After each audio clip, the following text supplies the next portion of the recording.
വയനാട് മുണ്ടക്കയിൽ തകർന്ന പാലം താൽക്കാലികമായി നിർമ്മിച്ച് സൈന്യം വീണ്ടും രക്ഷാപ്രവർത്തനം നടത്തുകയാണ്.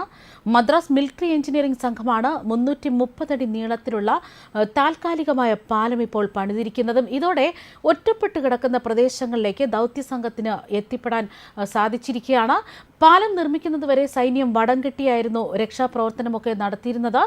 ഇപ്പോൾ പാലം നിർമ്മിക്കാൻ ആവശ്യമായ സാധന സാമഗ്രികൾ ഡൽഹി, ചെന്നൈ എന്നിവിടങ്ങളിൽ നിന്ന് ആകാശമാർഗം കൊണ്ടുവന്നതായിട്ടാണ് ഡിഫൻസ് PRO അതിൽപിള്ള അറിയിക്കുന്നത്.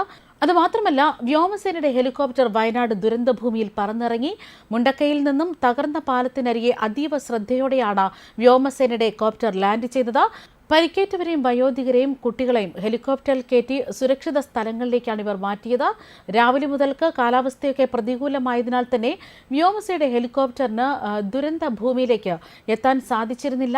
തുടർന്ന് വൈകിട്ടോടെ മഴ മാറി നിന്നപ്പോഴാണ് വ്യോമസേന ദുരന്ത മുഖത്തേക്ക് തന്നെ എത്തിച്ചേർന്നത്. ചൊവ്വാഴ്ച വൈകിട്ട് 6 മണിവരെ നിലവിലുള്ള കണക്കുകൾ പ്രകാരം 116 പേരുടെ മരണം സ്ഥിരീകരിച്ചിരിക്കുന്നു.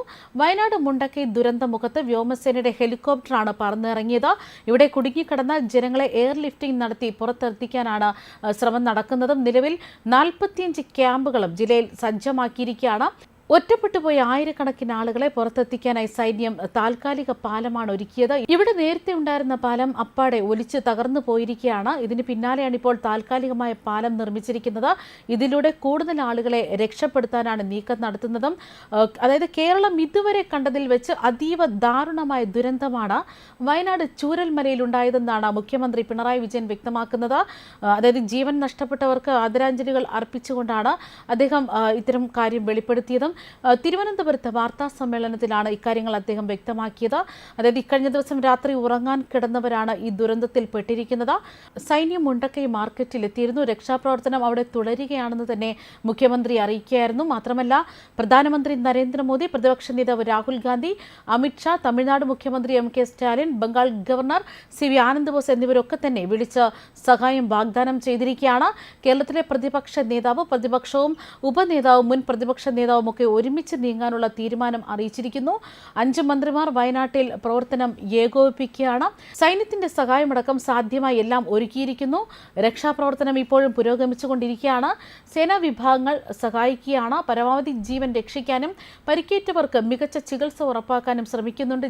ജില്ലയിൽ 45 ക്യാമ്പുകളിലായി 3096 പേരെ പാർപ്പിച്ചിട്ടുണ്ട്. കൂടാതെ വയനാട്ടിലെ ചൂരൽമല, മുണ്ടക്കൈ, അട്ടമല ഭാഗങ്ങളിലുണ്ടായ ഉരുൾപൊട്ടലിൽ രക്ഷാപ്രവർത്തനത്തിനായി വ്യോമസേനയുടെ ഹെലികോപ്റ്ററും എത്തിക്കഴിഞ്ഞു. ഇതുകൂടാതെ വയനാട്ടിലെ ചൂരൽമല, മുണ്ടക്കൈ, അട്ടമല ഭാഗങ്ങളിലുള്ളവരെ രക്ഷിക്കാനായിട്ടാണ് വ്യോമസേനയുടെ ഹെലികോപ്റ്റർ അടക്കം എത്തിയത്. നിലവിൽ കുടുങ്ങിക്കിടന്നവരെയും എയർലിഫ്റ്റ് ചെയ്ത് ആശുപത്രിയിലേക്ക് സുരക്ഷിത സ്ഥാനത്തേക്ക് മാറ്റുകയാണ് ചെയ്തുകൊണ്ടിരിക്കുന്നത്. പ്രായമായവരെയും കുട്ടികളെയും അടക്കം ഇപ്പോൾ എയർലിഫ്റ്റ് ചെയ്ത് ആശുപത്രികളിലേക്ക് മാറ്റുന്നു എന്ന വിവരങ്ങളാണ് പുറത്തുവരുന്നത്. ന്യൂസ് ഡെസ്ക് കർമ്മ ന്യൂസ്.